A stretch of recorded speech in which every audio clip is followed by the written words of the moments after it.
বাংলায় একটা কথা আছে, যদি থাকে নসিবে আপনি আপনি আসিবে। হাসনাত আব্দুল্লাহর নসিবটা আসলেই ভালো। জুলাই অভ্যুত্থানে হিরো হওয়া হাসনাত আব্দুল্লাহ, এনসিপির সকল নেতাকর্মী আছে যত শক্ত, তো এদের মধ্যে আমার কাছে দুইজনকে একটু বরাবরই ব্যতিক্রম মনে হয়েছে। যারা আমার ভিডিও নিয়মিত দেখেন, এর মধ্যে একজন হচ্ছে হাসনাত আব্দুল্লাহ, আরেকজন হচ্ছে তাসনিম জারা। তো এই হাসনাত আব্দুল্লাহ কুমিল্লা ৪ অর্থাৎ দেবিদ্বার আসন থেকে নির্বাচন করতে চাচ্ছেন। আর এ নিয়ে বিএনপির একজন বাঘা প্রতিদ্বন্দ্বী ছিলেন মঞ্জুরুল আহসান মুন্সি। নানান বিতর্ক হয়েছে, হাসনাতকে তিনি চেনেন না, হাসনাতকে তারপর বিভিন্ন ধরনের বক্তব্য দিয়ে আলোচিত সমালোচিত হয়েছেন। তারপরেও এই আসনটা বিএনপি পাশ করবে এমন একটা পরিস্থিতি কিন্তু ছিল। হাসনাতও তার মাঠ পর্যায়ে প্রচার প্রচারণা চালিয়ে যাচ্ছিল, কিন্তু দিন শেষে হঠাৎ করেই হাসনাতের কপাল খুলে গেছে যে আচমকা আজকে আমরা দেখলাম যে কুমিল্লা ৪ আসন থেকে নির্বাচনে অংশ নিতে পারবেন না বিএনপির এই মনোনীত প্রার্থী মঞ্জুরুল আহসান মুন্সি। আর যেহেতু এখন মনোনয়নের টাইম শেষ, নতুন করে এই আসনে কেউ আর দাঁড়াতে পারবে না। এখন যদি এমন হয়ে থাকে সেখান থেকে বিএনপির কোনো বিদ্রোহী প্রার্থী ছিল, তাহলে তার পক্ষে হয়তো সবাই কাজ করবে। আর যদি সেখান থেকে বিএনপির কোনো বিদ্রোহী প্রার্থীও মনোনয়ন না নিয়ে থাকে, তাহলে টোটাল গেমটা হাসনাতের পক্ষে চলে যাচ্ছে। কারণ এখন এনসিপি তো আর এনসিপি না, এটার পেছনে জামাতও আছে। দর্শক, আজকে ঋণ খেলাপির তালিকা স্থগিত করে হাইকোর্টের দেওয়া আদেশ, আপনার যেই আদেশটা ছিল সেটি স্থগিত করেছে চেম্বার আদালত। আর এতে ঋণ খেলাপি তালিকাতেই থাকছেন বিএনপির প্রার্থী মঞ্জুরুল আহসান মুন্সি।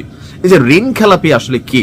বাংলাদেশের ব্যাংকগুলোকে যারা প্রতিনিয়ত বিভিন্নভাবে রাজনৈতিক ছত্রছায়ায় শত শত কোটি টাকা লোন নেয়, নিয়ে পরে টাকাগুলো কিন্তু আর দেয় না, বিভিন্নভাবে এই যে রাষ্ট্রের ব্যাংকগুলো দুর্বল হয় আমাদের এই রাজনৈতিক ক্যারেক্টারদের জন্যই। সবাই যে একরকম তাও না, ভালো মানুষও আছেন, কিন্তু বেশিরভাগ বড় বড় লুটপাটগুলা রাজনৈতিক ছত্রছায়া হয়। এখন মঞ্জুরুল আহসান মুন্সির বিরুদ্ধেও ব্যাংক থেকে লোন নিয়ে লোন ফেরত না দেওয়ার অভিযোগ ছিল। আর সেই অভিযোগের কারণেই দিন শেষে তিনি আর এই আসন থেকে নির্বাচন করতে পারছেন না। গত ৩রা জানুয়ারি কুমিল্লার ১১টি সংসদীয় আসনে মনোনয়ন পত্র যাচাই বাছাই করে মোট ৩১ জন প্রার্থীর মনোনয়ন বাতিল ঘোষণা করেছিলেন রিটার্নিং কর্মকর্তা রেজা হাসান।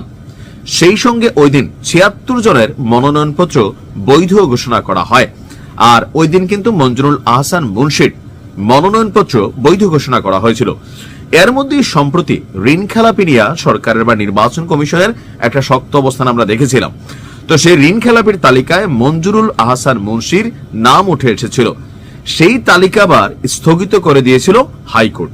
বাট আজকে হাইকোর্টের দেওয়া সেই আদেশ, অর্থাৎ ঋণ খেলাপিরাও নির্বাচন করতে পারবে বলে যে আদেশ ছিল, সেই আদেশটাকে এবার বাতিল করে দিয়েছে চেম্বার আদালত।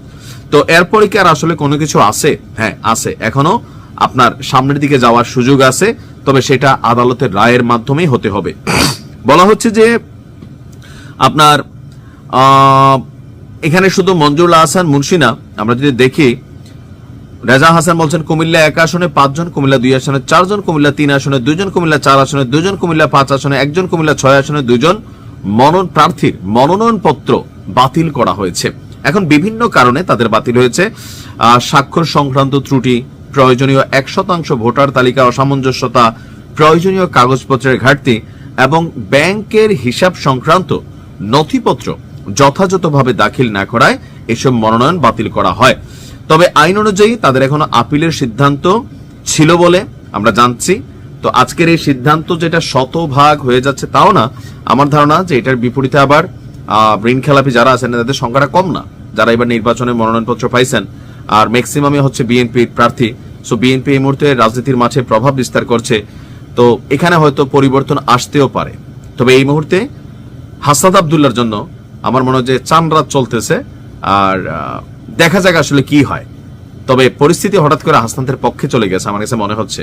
বাকিরা সময় বলে দিবে। ভালো থাকুন।